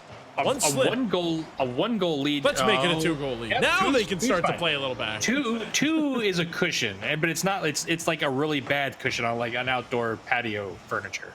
Well, a one goal lead in Rocket League, to me, that's you might as well be 0-0. You might as well be even, because the rate of play can change that so fast. But good job, Snowplow, putting one away. Kick off in favor of Snowplow. Bambi tried to get a dunk, keeping the offensive play happening. J42 getting a huge clear and able to follow that up, trying to capitalize. He does. There is the cushion that we were saying that could be pretty bad. Bambi just really didn't get that to where he wanted. J42 capitalizing on that counterplay. But Swan, I think that the roles switched again. I was saying that Snowplow liked to play the counterplay, and now Plane is playing counterplay. Yeah, Porklet. It looked like Porklet went for boost, and he probably should have just gone to net. Flitz had to turn there because someone had to contest the ball, but Porklet seemed to be a little slower getting back to net. Minute left on the clock. J42 just trying to do anything to help his team out. Good clear. Krazix, it was even up. Just missing the target, though. J42 looking to get another pass play. He gets it pretty far out. Batty gonna put this off from the wall. Krazix opting to play really far back. That's a very questionable play, in my opinion. J42 trying to beat out Bambi, but Krazix gonna put this off the corner. A shot play possible. Bambi with no boost. Off the crossbar. A demo coming out, but the shot comes through the smoke. Krazix, he's going to tie this game up. Yeah, who was it? Flitz smoke screened himself. That sucked. That's a bummer. It was a good demo. It was a crucial demo. Like, you have to, but he's not able to see that shot coming. Yeah, but I'm not sure if he knew that another player was falling up. Yep. Yeah, I don't know if he saw the player behind him, but the smoke screening himself did not help. Coming down to the last 10 seconds. Tied here. Game number 4. A bump play coming out of the J42 able to respond. It's looking like we may go into overtime here. Game number 4. And it is a crucial time, especially for Snowplow. If they let Plane take this, they will be eliminated from the 26th weekly gauntlet here. The bummer of single eliminations. You cannot lose one series. Krazix out of J42, hitting the crossbar. And Batty went to follow it, missing that one, though. This is the time that Snowplow needs to take the opportunity to go for a counterplay, but Flitz so far back. Bambi on the side. It's not how you want to counterplay. You need everyone up. It was actually a really unfortunate pinch on Porklet. It just shot the ball so far back. All that progress on that push was just gone. But we have another push here happening. Flitz getting the softest touch, but no one following that up. Porklet forced to hit it off the backboard again. Bambi in a very awkward position. Flitz able to beat that one out, but Krazix just being a nuisance in the midfield. Batty to center it out to J42. Razix probably was not able to call him off. He probably had the better angle to hit that one out. Batty. Oh, looking for the shot. 2 players up. J42 went for the shot as well and getting denied. Bambi trying to do anything. Batty rotated back beautifully. Oh, missing the double touch. It's on net. No, it hits the crossbar. Plane just missing their target over and over again. But the amount of pressure must be making Snowplow sweat, knowing that any goal that happens here eliminates them, and Plane will move on to the grand finals. Great demo by yeah. Crazix. Great demo. Crazix. Great demo, dude. Great play, realizing the play, noticing that a defender was sleeping in the net, came in and swept them out of there. With a 3-1 lead, Plane, 2006 Plane will move on to the grand finals to take on Pre-Jump.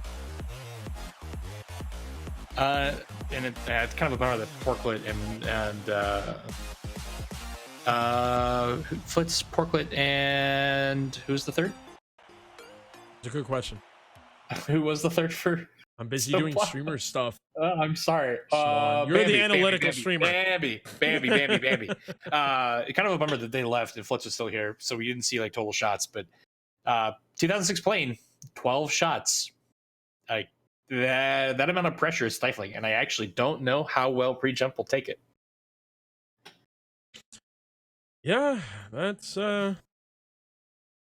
could be scary. So 2006 Plane going to be taking on Pre-Jump in the grand finals. And we've seen some great plays coming out of both sides. I'm very curious to see how this finals is going to come out. But with that, we are going to take a 5-minute break before we move on to the grand finals. So don't go anywhere, folks. Be sure to join our Discord, follow our Twitter for updates, check us out on YouTube. We are live on YouTube, Mixer, and our Facebook as well. So hello to the crowds of all different areas. Make sure to follow us all over the place, even on Instagram. I may not have been able to stream this on Instagram, although that would be very interesting. But make sure to take some time to follow us on our social networks and help us grow. Don't forget, we will be announcing the winner of the Titanium White giveaway. I know some people are still waiting for that. And that announcement will happen sometime after this break. So don't go anywhere, folks. We'll be right back. Lock out for this. Centers it down to Ghost. Ghost with the redirect straight into the goal. Far side. Thunder getting rid of Zeus. The ball is still up, and that's going in. The RBG takes game 1. Pull this into the center. It's an open net. Oh my That's god. a shot. Centers, ball is up, 1 touch to the ground will end it. Devin comes flying up, soft touch in off the crossbar. His virus makes the score.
I do need you. Ooh, I love you. I do need you. Ooh, I love you, love you. I do need you, need you. I do, I love you. I do need you. I love you, love you. I do need you. Ooh, I love you. I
do need you. Sometimes I wish that we could go back before you got hurt. When before I was scared, now I'm feeling prepared. Don't you wanna feel good? Don't you wanna feel good? When you say you were leaving, I thought that you meant it. I played the victim, you start as indifferent. Hindsight comes standard with rose-colored lenses. Hate to admit it, you're better off. Now you're too afraid to look, too scared to miss it. We're night and day, solar eclipses. Too afraid to look, too scared to miss it. We're night and day, solar eclipses.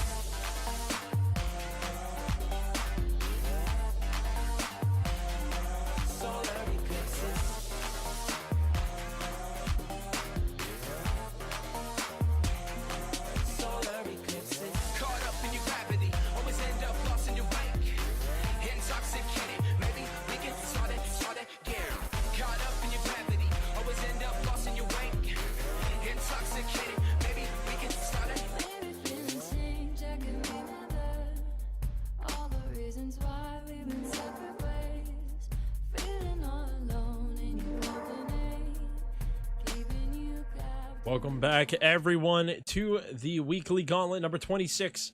I am Randomized once again here with me, Swan Jr. We are now in the grand finals. It's 2006 plane versus pre-jump. So pre-jump already eliminated one of the 2006 players, and then plane took out one of their own buddies. So pre-jump versus plane. This is gonna be totally different game styles, in my opinion. It's almost I actually think it's going to be very similar play style. Both teams like to play hyper aggressive, like maintain ball control, put shots on net, be aggressive. It's basically going to come down to who can do it better and who can maintain a defensive front on top of that. Yeah, that's fair. Yeah, you could say that. But with that, I think we're just gonna jump right into it. Let us know in the chat who you think will win this. Will it be pre-jump or will it be 2006 plane?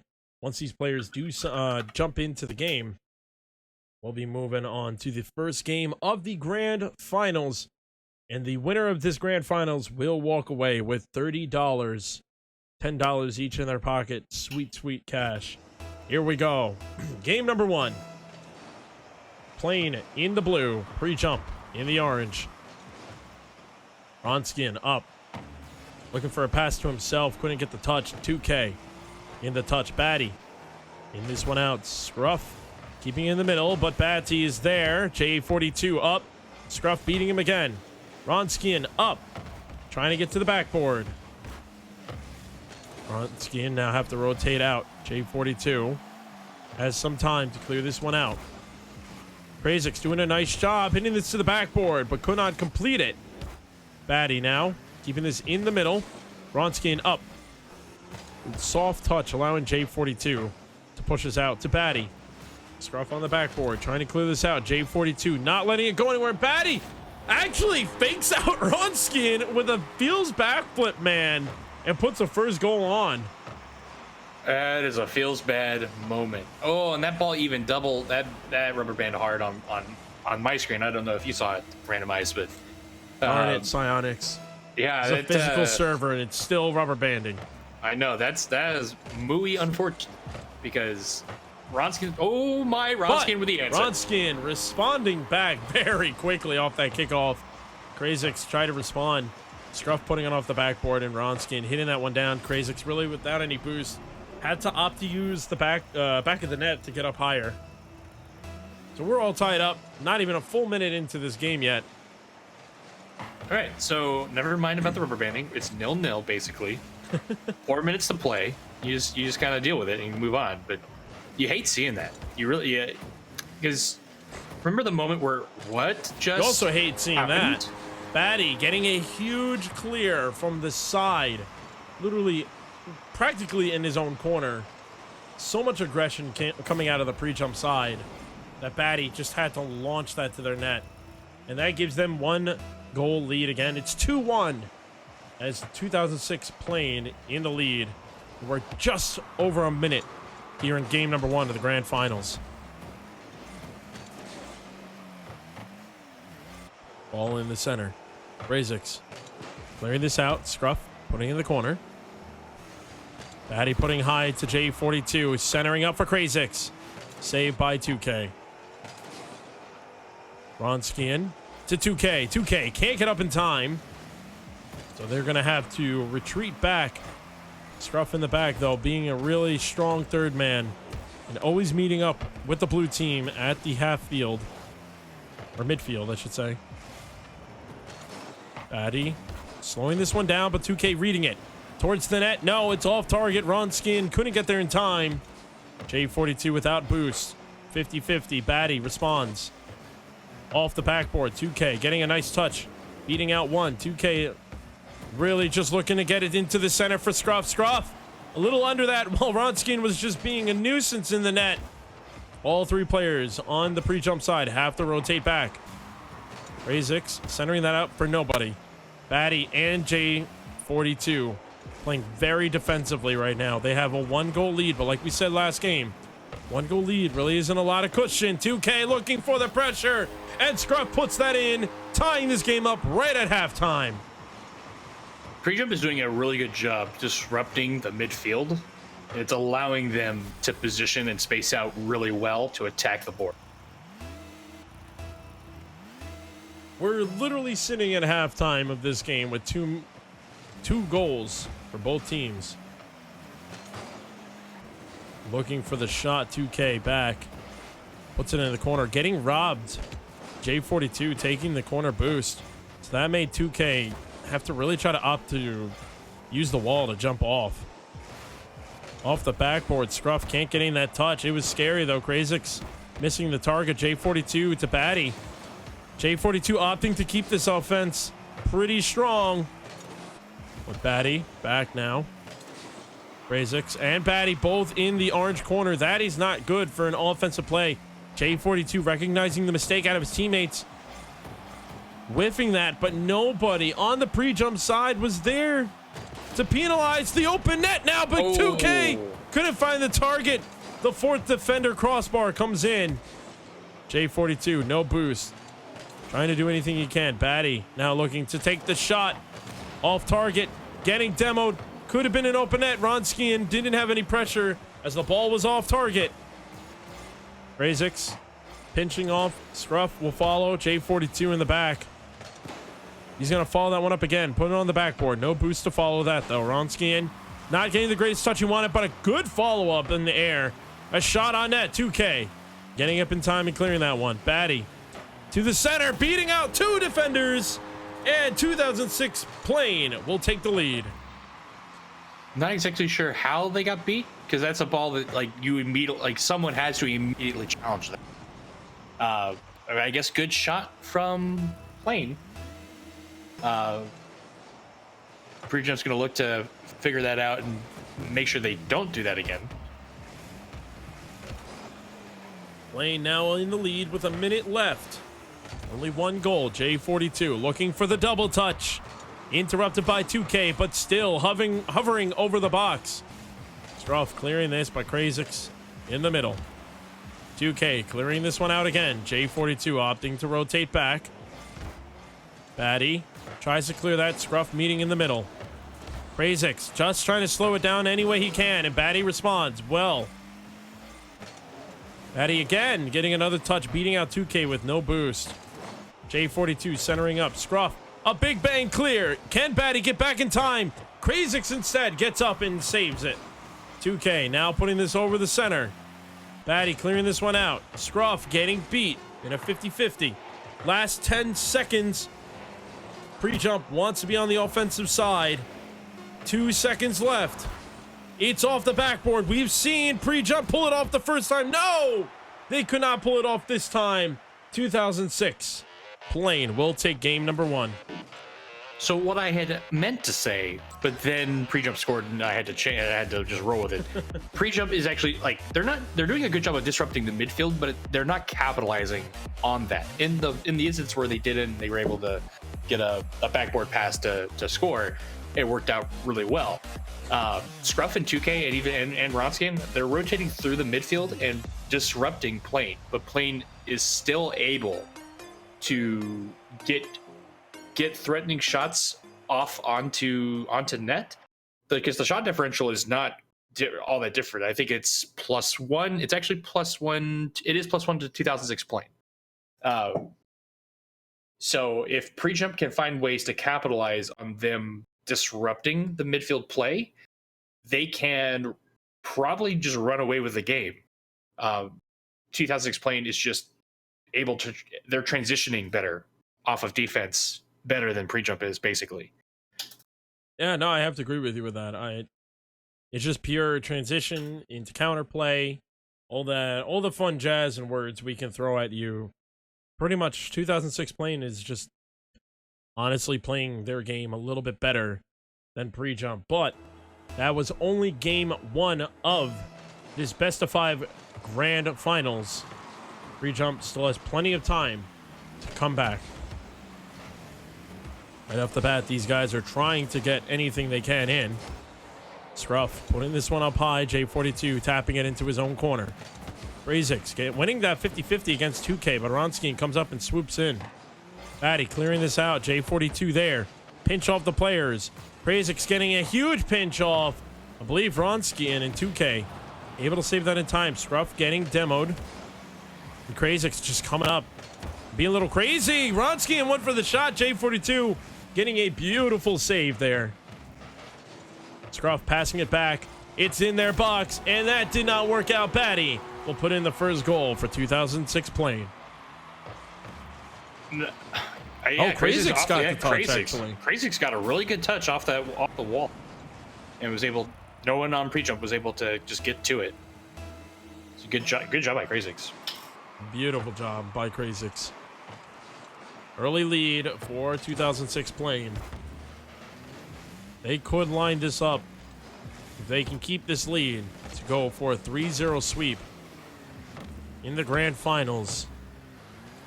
Scruff trying to clear this one out. Krazix, he read the opponent's name and went pre-jump. I could do that. And gets a beautiful dunk on one of the players. Shot almost went in. What a save. Oh, off the crossbar. Krazix hitting every woodwork that he can while hitting the bottom of his ball. My voice cracked, but I don't care. What is 1, 2, 3, 4, almost 4 or 5 touches there in the little tiny upper 90 pocket of the net. How many touches does it take to get into the net? Let's go find that owl. Apparently 4, right, for right now. Ooh, 2K. Trying to get a better pass out, but it didn't really happen. Ronskin up, trying to slow this down. Gets another touch. Batty's up. Scruff Able to touch the ball, but getting bumped, so he can't follow that one up. Pre-jump again, playing on the back foot. Basics looking for the transitional play.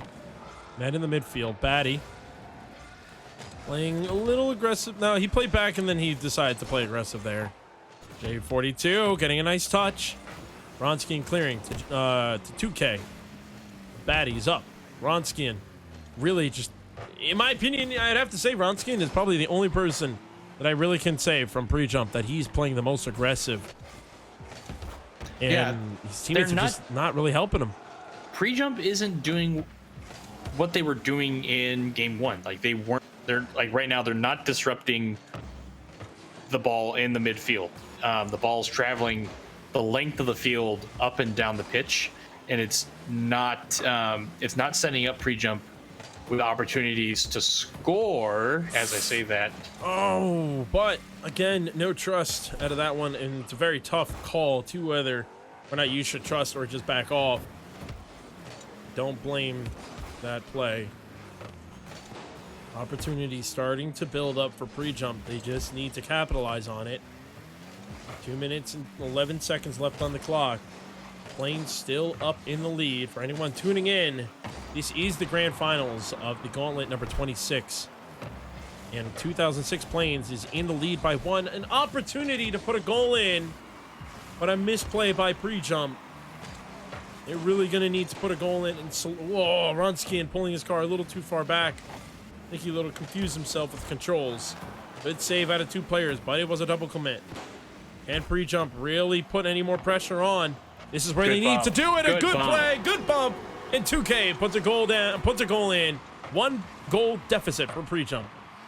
Ronskian gets the assist, rightly so. Not an unofficial assist, but gets the shot on, gets the bump, and sets it up. Good job, Ronskian. 1 minute 38 seconds left. Pre-jump down by 1. Plenty of time for them to come back and tie this game now. But 2006 Plain starting to make some mistakes. A double commit coming out. J42 opts to stay back, but he used boost on that last play, so he couldn't really follow that up. Krazik though getting a good clear, stealing the boost from Scruff. Batty hitting it off the backboard. Batty and Ronskian just bouncing back and forth off each other. 2K beats 1. Krazik opts to play back instead of challenge that one, allowing this offensive play to happen so close as the ball was literally inches from the net. It's 1 minute left. Oh, off the crossbar again. A good save from J42. Pressure still coming out from pre-jump. Off the backboard. 2K up. Bounces that ball way high. Ronskian opts to fake out the touch, making Batty waste boost and fall back down. Scruff trying to get anywhere in their way. Ronskian looking to take the shot. A easy block as it was a grounder shot. 2K now in the way. A play. Oh, Scruff missing it again. Scruff's accuracy has just been so tough lately. Just trying to get the ball where he wants it and trying to get his car to touch the ball is what's really been the problem for Scruff lately, in my opinion.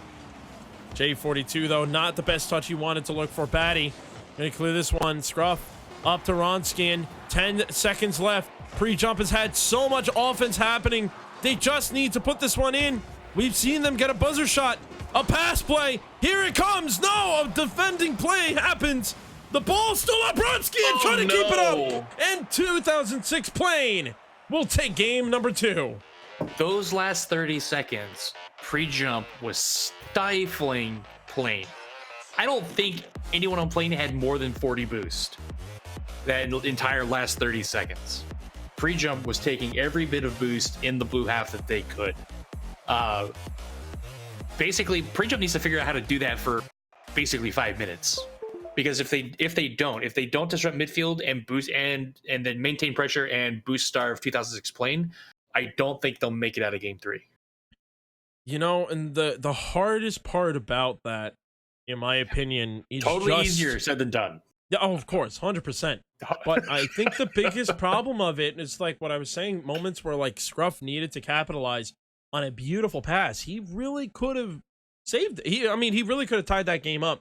It's absolutely. It's moments where the pressure kicks high that you have to still be able to stay calm, time yourself, and get to the ball. And there's so many times where passes are reachable, especially for people in this level. Mhm. It is a reachable Yeah. pass, and they're just missing it. And it's something you really can't have when it comes to this level of Rocket League. You gotta be there and touch the ball. The shot differential in that last game was the polar opposite of what you would expect, with pre-jump putting on 11 shots to Plane basically putting on 6. Like pre-jump outshot Plane and just weren't able to put it away. Like the accuracy was a big problem.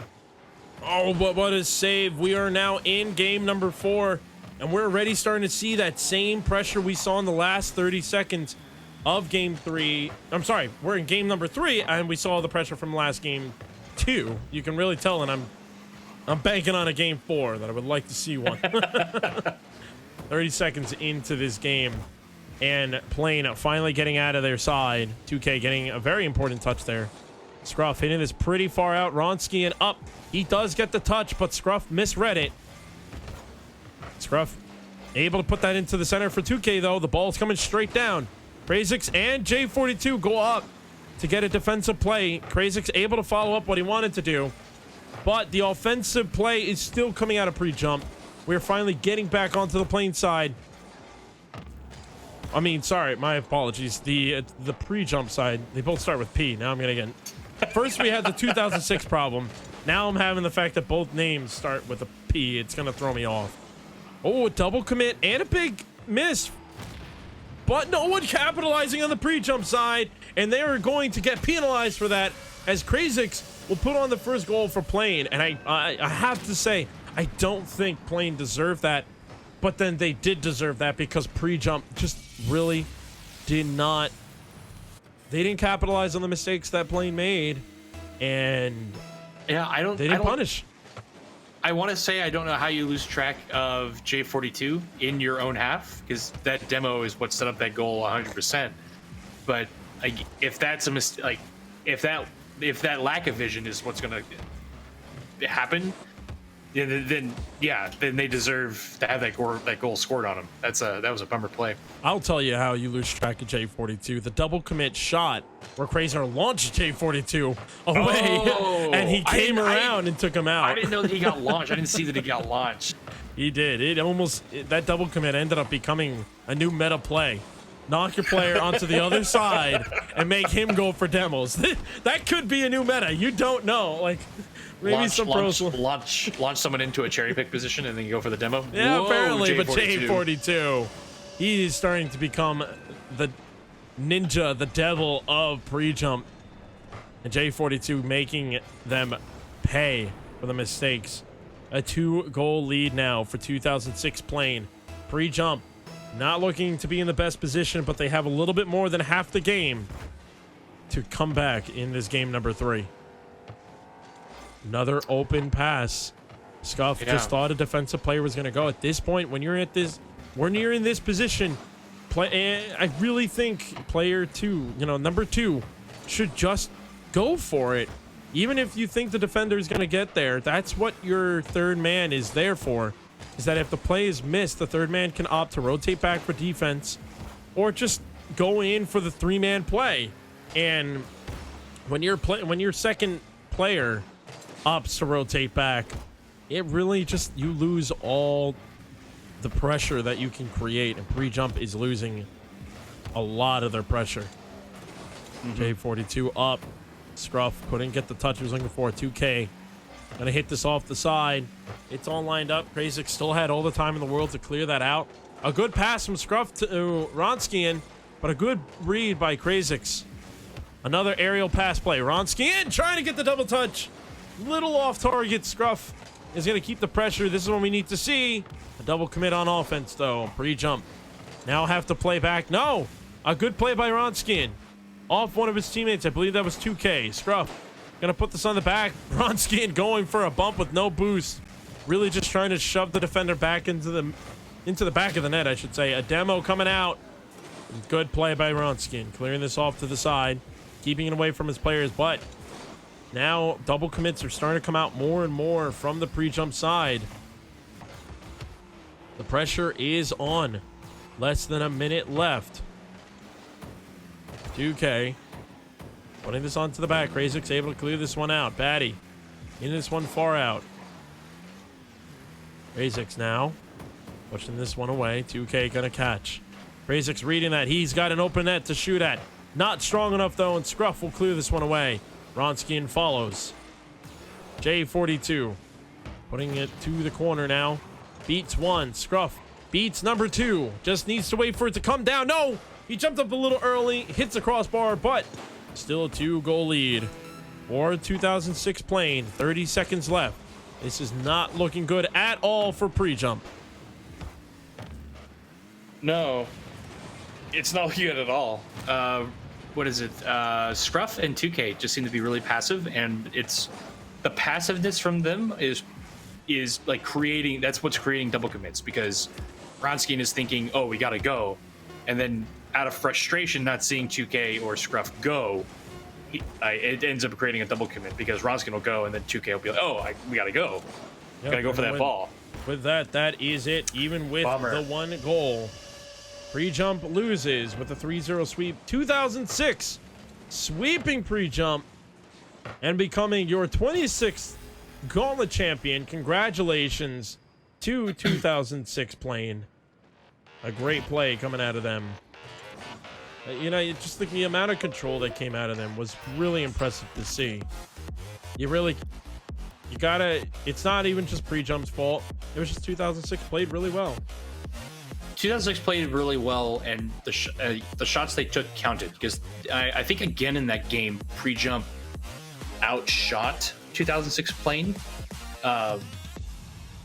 Plane just was able to maximize saves, and the shots they took really counted. Like, they were able to catch pre-jump off guard, get open net shots, things like that.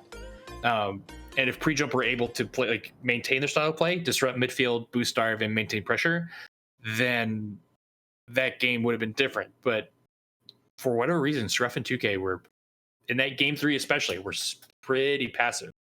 It was almost like they were they scored. Did they score first? I don't remember in that game 3. They were the only ones to score. No. It was 2-1. It was 2-1 because of the buzzer shot.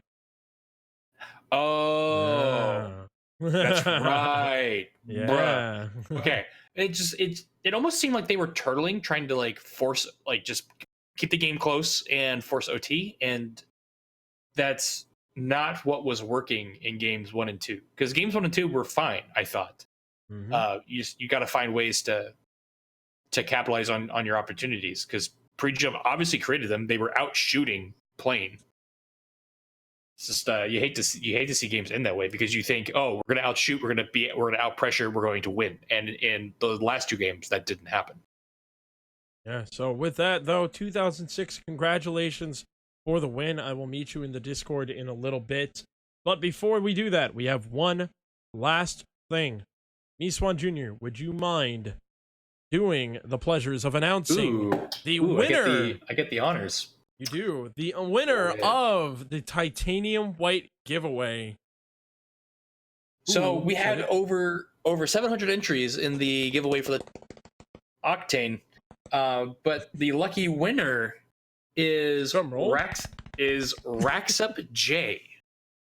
Raxup J. Congratulations to Raxup J. I can't really say your name that well. If you have 24 hours to respond to us. I mean, we'll send out a tweet too, and we'll tag 24 hours from the tweet. Yeah, we'll have 24 hours to respond from that tweet. If he doesn't, we will do a redraw, and we'll draw another winner. But with that, we do have our winner. Congratulations. We have another giveaway coming up, probably in a couple days. Miswan, do we want to announce the giveaway? We did announce it. We did it on the podcast. Do we want to announce it again? I mean, yes. Yeah, we do. So the next giveaway that is coming up, we are going to be giving 2 sets of 2 tickets to DreamHack Dallas. That's 2 tickets. 1 ticket for you and a buddy. A 3-day pass to go to DreamHack Dallas. You can come out and hang out with us. You can meet up all the crew and everything. So if you are interested in going to DreamHack Dallas, you may have a chance to win free 2 tickets, and 2 winners will be chosen from that one. So make sure to keep an eye on our Twitter. Go ahead and check out our Twitter. Every information you need is in the description down below, that you can follow us on Twitter and get your chance of winning a giveaway, and probably more giveaways in the future in different places. So it's more of a reason for you to follow all of our social media: Facebook, Twitter, Instagram. Check us out on YouTube. We are on Mixer now, so you can check us out there. And it would be really important for you guys to know that, because some of our giveaways might be just strictly Instagram or Facebook. So make sure you do follow those so you get all the information you need. But with that, a great night of Rocket League. Thank you all for joining us tonight. Miswan Jr., do you have anything you would like to say before we get out of here? No. Looking forward to seeing everyone at DreamHack Dallas. Other than that, love you all, RBG fam.